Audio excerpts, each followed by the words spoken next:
Hi, and welcome to The Dish. My name is Mark Hoffman. I am an associate professor at NC State. And today we are talking about food waste in our science podcast. And with me is my co-host, Alexa. Hi, Alexa. Hey, Mark. I'm excited to be here with you and to talk about food waste and food loss in this episode.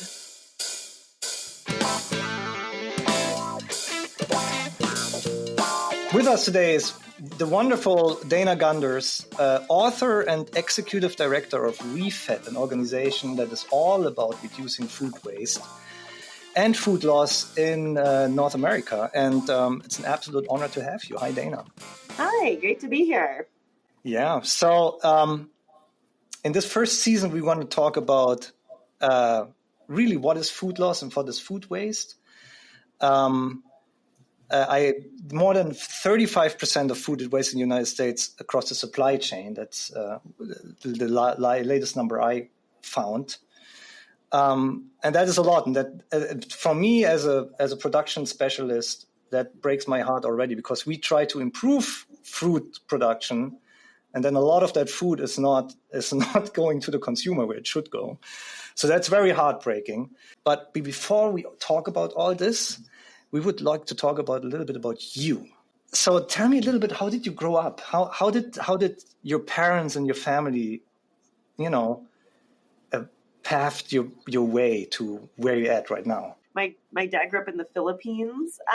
He was kind of a displaced German Jew, actually, and was born there and grew up there as a child until around 8, and then moved to New York. And so he kind of had these these habits ingrained in him. And my mom, her parents ran a lamp store in Queens, and she grew up there, but both of really modest means. And I think that led to them just building habits that never died. It still exists today. I like to talk about how my mom used to totally embarrass me because she would, I'd have friends over for dinner and she'd make pasta, and she would, put pasta sauce on it, but then she would put water in the pasta jar, in the sauce jar, and then she'd shake it around and pour this like watery sauce on top of the regular sauce, and then, right, my dad always making a lot of noises. He sucked all the chicken off the bone, every little bit of it. So, yeah, we just grew up with that mentality. You cut the mold off cheese, and you use things, until they truly are not edible. I did really focus on environmental science in college. And actually I drilled down as my focus area into energy efficiency, because I just felt like it was so silly that we'd produce all this energy and then not use it well. And why not be more efficient with how we used energy? And fast forward, I took that same mentality into a project. I became very interested in food as a place, as a kind of a sector to work in, when I was on a trip in India, and I was living with a family in the Indian Himalayas, and they were really, kind of just farming for themselves. And they, their whole lives changed because of the influence of food and rice, which they couldn't grow there. And it just had me very interested in how food affects so many different things, from just community and livelihoods and lifestyles to environmental issues and things like that. And health. And I came back really wanting to work on food. And I ultimately found myself working on a project with the Natural Resources Defense Council, the NRDC. And it was a project in production. Actually, you work with producers, and we were working with the fruit and vegetable industry and looking at different ways to measure aspects of sustainability in farming. And I was put in charge of the waste group, and they wanted to know, what do we do with our waste, with our plastic? There's a lot of plastic in farming, so it was really looking at that kind of waste. But I started stumbling upon numbers of how much food was going to waste. And I would go back to them and say, oh my gosh, I just read this paper. It says 40% of food is going to waste. Could that possibly be true? And they would sit back and go, yeah, okay. Yeah, that probably sounds about right. And no one was really very worried about it. And I just went, oh my gosh, this is like energy efficiency, but for the food industry, but nobody's working on it. And here we are so concerned about how growers are, using their water and trying to get them to use 5 or 10% less water. But on the other hand, 40% of the food's not getting eaten. That's crazy. And so that really lit my fire on the issue. And I ultimately wrote a paper back in 2012 that in some ways sparked a lot of the dialogue on the issue. And I've been working on it ever since. Yeah. On that paper, there's a strawberry on the very first page of it. You got it. That's the one. I work a lot with strawberry producers in the United States, and I was wondering, why did you choose a strawberry to put on that paper? Well, strawberries, I think, are actually very emblematic of the problem because, for one, they grow in a lot of shapes. There's a lot of funky shaped strawberries that never make it to the market. They perish really easily. And, the loss of strawberries in grocery stores and in homes is really high. And so I think, and yet they're kind of a cherished food, right? And so I don't know, that's always been a product to highlight for the issue. How do you feel, just like how you as a person, how do you feel if you compare how you grew up and really like looking at food portions and trying not to get everything to waste versus the normal consumer behavior today, where you buy a lot of food and you might throw away a lot of food on the way because you're just having those bigger portions, and you might have something on sale that you want to buy, but you're not going to eat all of that. So how do you feel as a person about this? Yeah, well, I think I see it a lot, right? I mean, as compared with I think the biggest challenge in our country for consumers and all of us in our own homes and our own lives is that we don't really see it, right? We've become very numb to how much food gets tossed out. You just clear your plate. You finish dinner, you clear your plate, scrape it in the garbage and put it in the dishwasher. And that's what you do. You clean your fridge out, you throw a bunch of stuff that went bad, oops.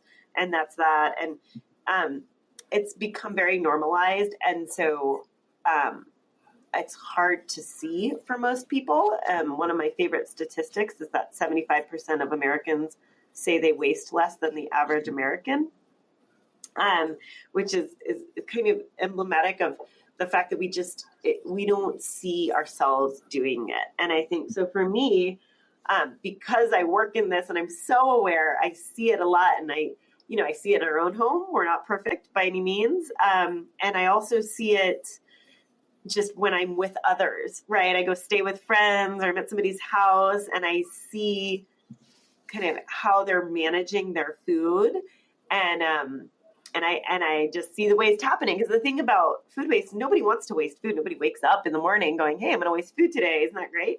But what happens is we don't manage our food well. Mm-hmm. And then waste happens, right? Or we're trying to, we're prioritizing other things. Maybe we really want our kids to like vegetables. And so we are going to put them in their lunch every single day to make sure they have a chance to eat those, before and they're going to come home 90% of the time, they're going to come home uneaten.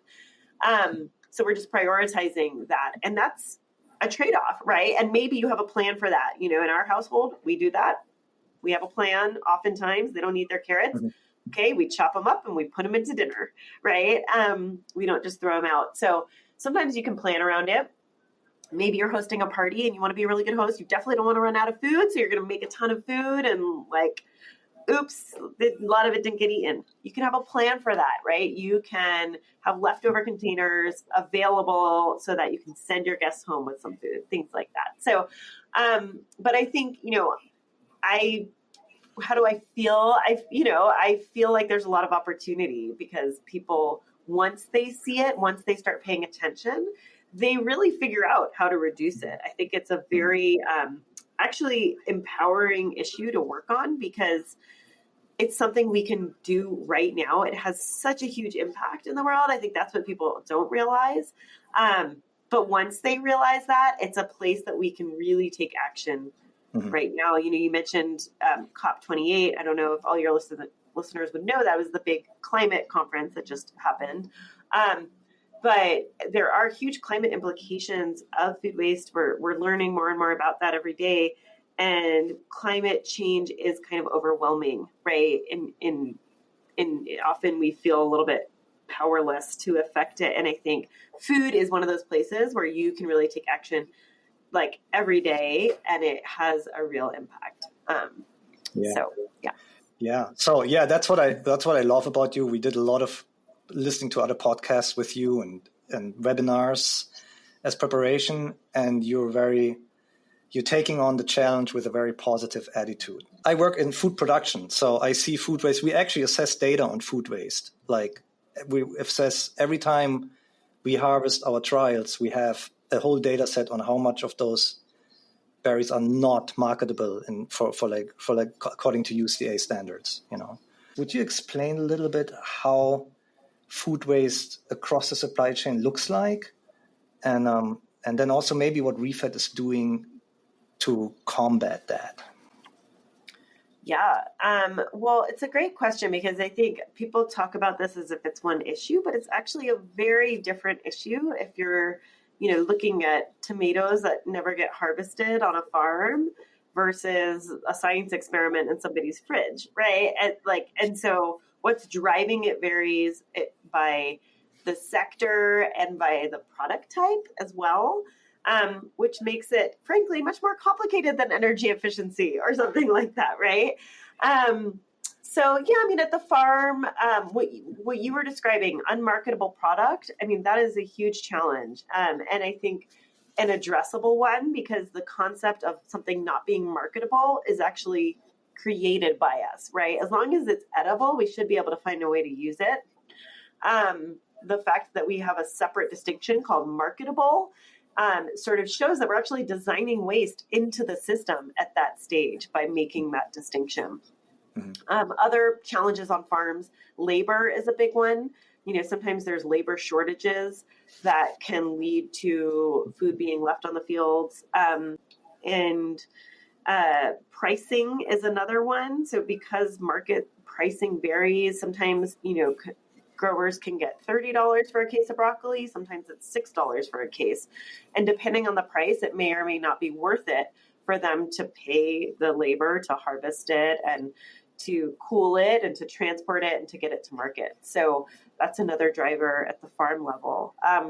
Manufacturing and processing, it's pretty efficient, but at the same time, they're not always using everything, right? So French fries may not use the peels of potatoes. And so in peeling, thousands and thousands and thousands of potatoes, you have a lot of extra edible product that doesn't go into the human food supply chain. And so there's a lot of opportunity. We're seeing these upcycled products come out now that, are making new products out of those byproducts that previously were not used for food. In grocery stores, the average grocery store manages about 50,000 different products. And so it's very tricky for them to manage, to essentially predict how much they're going to sell of each of those products at each of those stores on any given day. And so actually something we're seeing with a lot of promise there is the use of artificial intelligence to help identify patterns in sales that maybe people who were in charge of purchasing that before couldn't identify as easily. So really some big data work that's happening there that's providing some interesting solutions. We're also seeing last minute sales be a new area of opportunity. So a lot of grocery stores will take their products off the shelves 2 or 3 days before the product actually expires. And so right as they're taking them off the shelf, is there an opportunity to do a flash sale? Currently we see 50% off stickers sometimes put on things, but now there are apps coming out to get much more sophisticated about that 50% off approach and to broadcast that to a lot more people and actually increase sales of those products before they take them off the shelves. In restaurants, we see way too much served. Portion sizes are probably the biggest challenge. And most of the waste in restaurants is happening on people's plates. The majority not actually back in the kitchen. And then, of course, in our homes, there's a suite of issues that are leading us to throw food out as well. So now Refed is collecting a lot of data, and I've tried to work through the Insight Engine. It's massively big. I'm very impressed of how much work and effort went into just creating this database. And I don't know anything comparable, at least on food waste, anywhere. I know the USDA has a food waste database, but that's not nearly as big as the Insight Engine at Refed. So I have so many questions around this. So, all right. So the first question is, this data, you rate this on like data integrity. You have like a 1 to 5 rating on your data integrity. And I can just imagine how difficult it is to really create a comparable data set. And how do you, if that's not, I would like to know, how do you get those data and how do you make them comparable on a production level, for example, or on a consumer level? Because I can just imagine they're coming from all different sources and they're probably assessed differently. And it must be very difficult to put them together into one data set, basically. Yeah. Well, I think I'll start by saying that I'm not a data scientist. And one thing I have learned is that the word data is used in a lot of different ways, right? It can be asking 5 people to guess on a number and averaging it, or it can be, using machinery to collect millions of numbers, in measurement. And I think, so that's been something interesting as we, our real goal is to provide a picture of what's happening. And probably more importantly, give people estimates of what they can do, but like quantify the impact of it. Because back before this, before Refed, nobody had sat back and said, okay, here's a quantitative analysis of all the solutions that are out there and how well they work and how much they cost to implement and kind of what the bang for buck is. And so our real goal is to arm people with information that on what they can do about this issue. That's like fundamentally what we're trying to do, is give people all the information they need to go to their superiors, to go to wherever they need to go and actually do something about it. But to get there, what we've done is built a pretty extensive model. So we take in over 80 different data sets. Some of them, again, are like sophisticated data sets. Some are literally expert interviews because we had nothing to kind of fill that part of the model. And we've built a model that takes that all in, and it provides estimates, and they really are modeled estimates of what's happening in different sectors and why it's happening. And I think that's a really important value that our information adds, is that we actually try to estimate why it's happening. So I can say to you, hey, did you know most of the waste in the majority of waste in restaurants is happening on people's plates? That's an interesting insight, because then people know where to direct their work and attention, right? And so through all of that, we've always had the mentality that providing information is better than not providing information, because the data is not perfect. I think that's like a core tenet of ours. And so we have, there's not a lot of measurement on this issue. We don't all have, meters on our garbage cans. And so we're taking, different levels and we're combining it. And our data integrity scale is to try to convey to people how much confidence we have. And what it allows us to do is say, hey, you know what? There's really only one place we could find information on this particular thing. And we've now extrapolated that to the whole country. But we're going to tell you, and we're just going to rate it with a low integrity, a low data confidence, because that allows us to tell you that. Otherwise, other people might say, you know what? That's not credible enough. And so we're not going to tell you. And then and then nobody gets any information. And so we've chosen to choose that low integrity as a rating. That's why we came up with that scale, so that we can tell people what we know, even if it's not perfect, and hopefully improve over time. Yeah, and I think you make a really important point by pointing out that you're not building a bridge or something where you have to have like a high quality data set so that the bridge holds up later. what you're trying to do is you try to achieve an outcome, that will be informative to, governments, to consumers, to industry, So what directly came to my mind was like direct to consumer avenues, retail avenues that a lot of our growers use direct to consumer to basically sell some of that fruit that they couldn't sell in the retail market, for example. And is that something that Refed is working on? Well, it is something we model, right? So we do have in our solution set an imperfect and surplus produce channels, I think is what we call it, or something. Oops, sorry, there's an emergency vehicle behind me.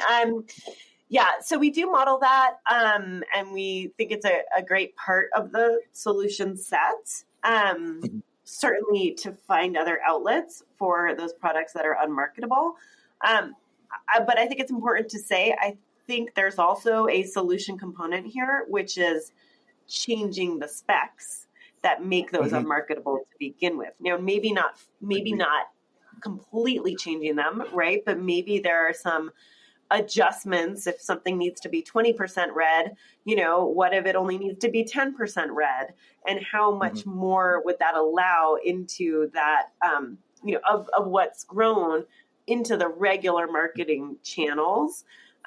So while I think there's a place for that imperfect stuff and maybe, other products that can be made out of those as well, I'd also like to see the fundamental concept of what's marketable be expanded. And I'll just say, I think there's an opportunity here. I think when you look at farmers markets and how popular those are, I actually think retailers are missing an opportunity to essentially kind of frame their produce section as a farmer's market. Yeah. And the way you get credibility in doing that is to offer things that look a little different, right? Not all the apples need to be the same size. If there are a bunch of mixed sizes in there, that allows people with little kids like me to pick the smaller ones and people who want big apples to pick the big ones, right? So,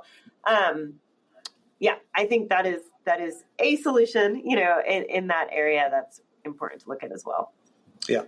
There are some companies out there. There's Misfits and also another app I've heard of called Too Good to Go. And they're focused around food waste. And so Too Good to Go, they work with restaurants, and I'm not sure if they work with grocery stores, but restaurant owners will post like if they have leftover food for the day, and they'll offer it at a discount for people to come by and to get. And then Misfits, they'll sell like, you guys are talking about those unmarketable foods. They'll sell those unmarketable foods, those potatoes that look weird, or the zucchinis that don't grow in a straight line. So how do you feel about these companies, these kind of like free market companies? Do you think that they're going to kind of blow up and provide like a really quality avenue for some of this food waste to be reduced? Absolutely. I think they're critical. They are the disruptors in a lot of ways. We host a directory of organizations that are providing some kind of solution on this topic. We have over 1,800 organizations in our directory.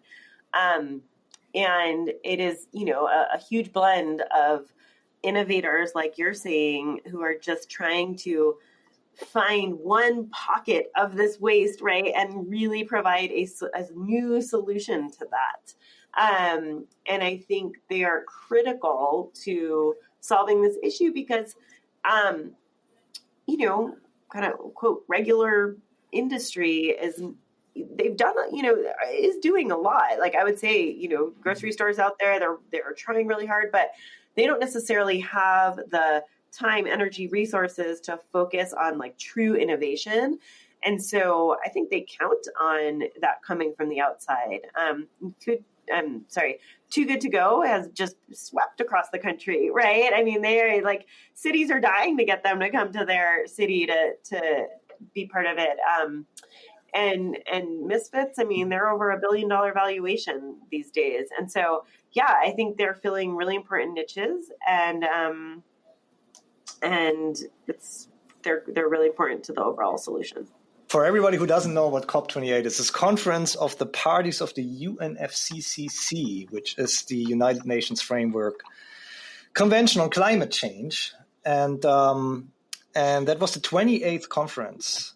And it was in Dubai, which is an oil-producing country, which was kind of anticipated to become a little weird. But it seemed that you make almost like a breakthrough, the way I read it at least. What I read was that the EPA has committed to a consumer education part on food waste.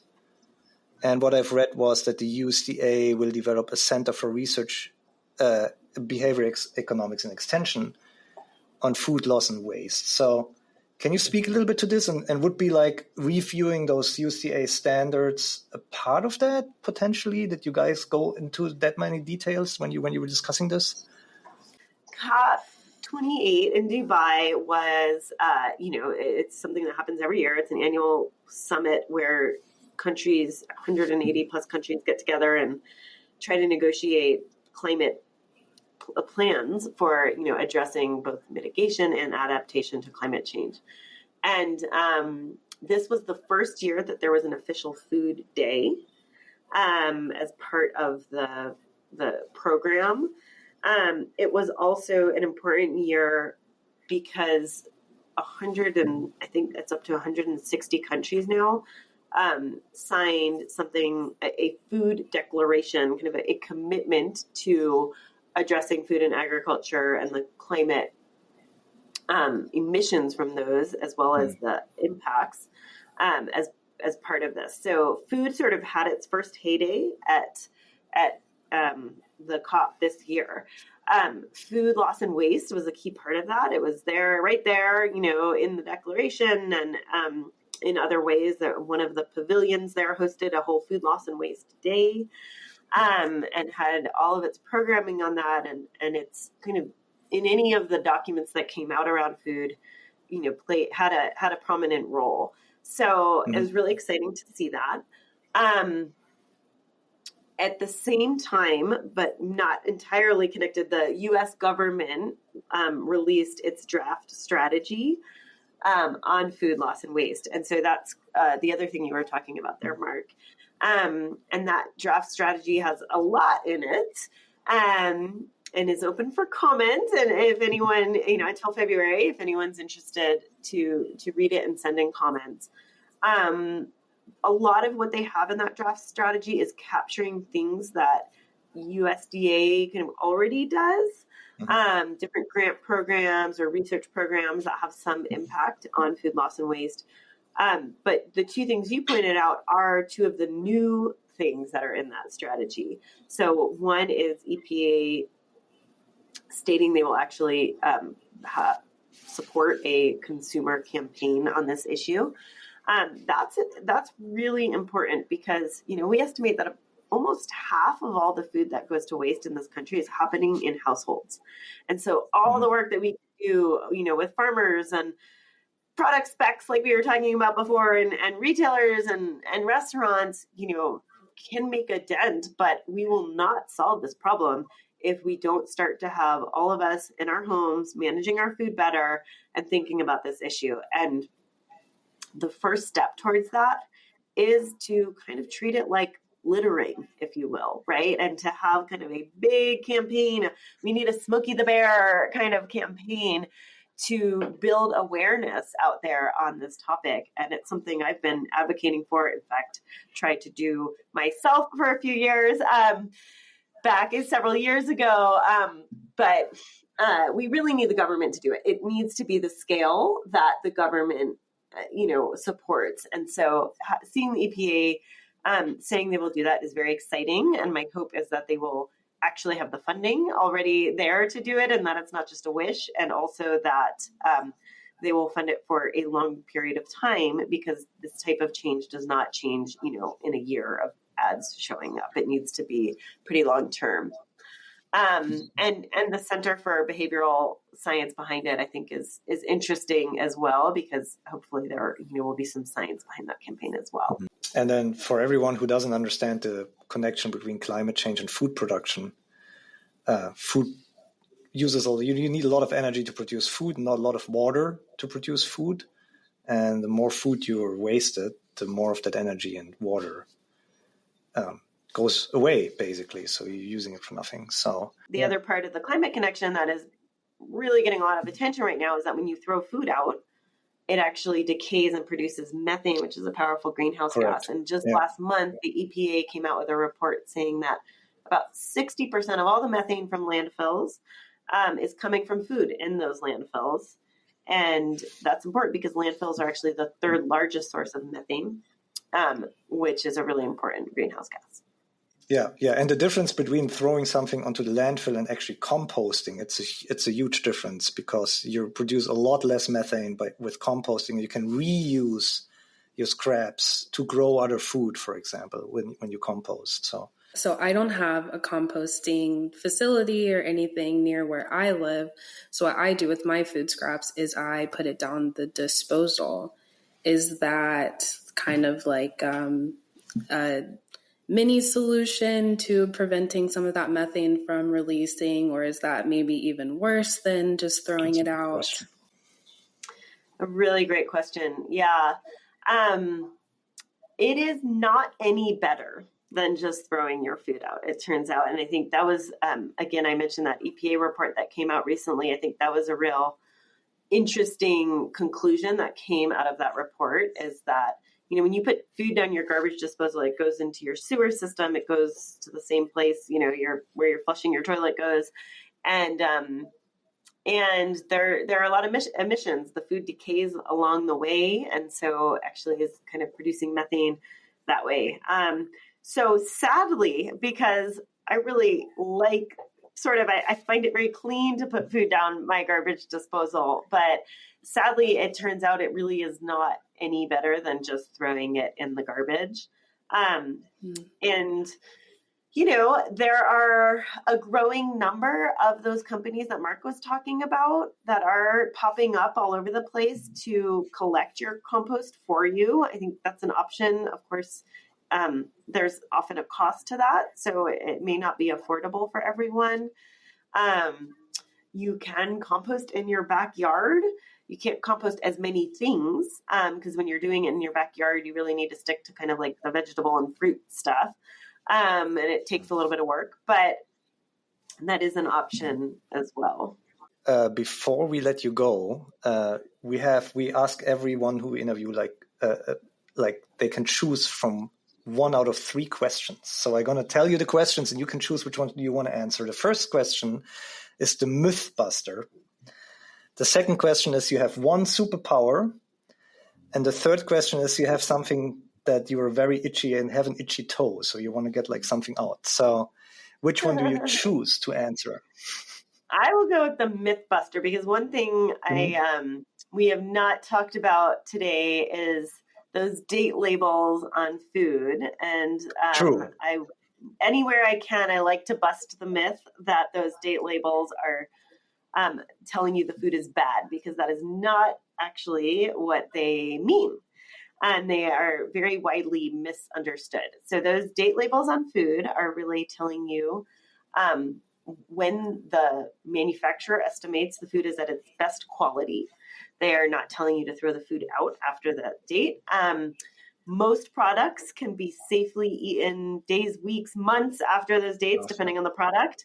If it looks fine, smells fine, tastes fine, and you really can trust your senses for most things. The industry is working towards a system where the words best by mean that it is a quality date, and the words use by mean you should be a little bit more careful when you see that date. So that, hopefully will become the system, but it's a little bit of a transition right now. Cool. All right. Thank you, Dana. We have so many more questions for you. We could record another podcast, but we're already at the end. So we didn't ask you like half the questions we had on our list, but we want to give you a little bit the chance to like promote yourself. And I know you have a book out there that is I can only recommend for everyone to read. It helps you a lot to get to a waste-free kitchen. There's also the Refed Conference Solutions Summit in Baltimore in June. So do you want to talk a little bit how people can follow you and what's going on at the conference? And And maybe you have an Instagram that you can Yeah. Well, certainly if you want to kind of stay up to date on this topic, come visit and follow us at ReFed. Our website is refed.org. That's refed.org. And we are on both LinkedIn and X, formerly known as Twitter. I also am on some of those, but I am the worst social media person ever. So, but I'm most active on LinkedIn, as you can find me there. My book's called the Waste-Free Kitchen Handbook. It's really meant to be a reference book that sits in your kitchen, and kind of you can read through to get some strategies to begin with, but you can also look up what to do with a tomato when it's a little bit wrinkly, or if you can eat the green parts of strawberries. So it has a lot of information on freezing food and date labels on food, and really try to fill it with practical tips. If you want some of those practical tips, you can actually also go to savethefood.com. That's a really great site for just kind of household tips on what to do with your food. And we do hold an annual conference. It will be June 11th to 13th in Baltimore this year. And you can find out more about that at the ReFed website. Well, that was a great episode to record. Yeah. What do you remember learning from Dana, Mark? So I think so I read her book, and that is a really cool book. So I feel like that even if you don't know anything about food waste and you just follow some of those steps, you're already making an impact. And some of those steps are really easy to follow, So we linked that book and below the video. It's on Amazon. You can buy it on Kindle, and it's definitely worth the money. I feel like this is we do some of those steps in our kitchen now. For example, how to reorganize the fridge so that stuff keeps longer fresh in the fridge. Mm-hmm. And it also cleans up with a lot of the myths that she mentioned, especially the expiration date or best by dates that or composting and etc. What you can do with stuff that you otherwise would throw away. So that to me was very eye opening. Great, awesome. Well, I'm really glad that we had Dana on first. I feel like she gave a great overview for the rest of our season. Yeah, I agree. Yeah. So anything else that stood out for you? So learning about the disposal and how that's not really any better than throwing your food into the trash. Yeah. Yeah. Now that you think about it, it makes kind of sense, but you throw a lot of stuff into the disposal like I did, Yeah. All right. Follow us on social media and subscribe to our podcast wherever you find your podcast. We are on YouTube, we're on Spotify, we're on Apple. And our guest today was Dana Gunders, the director of ReFed. We're talking about food waste for the entire season. And my co-host is Alexa Artis. Our producer is Caitlin Aguilis. And my name is Mark Hoffman, and I see you next on The Dish.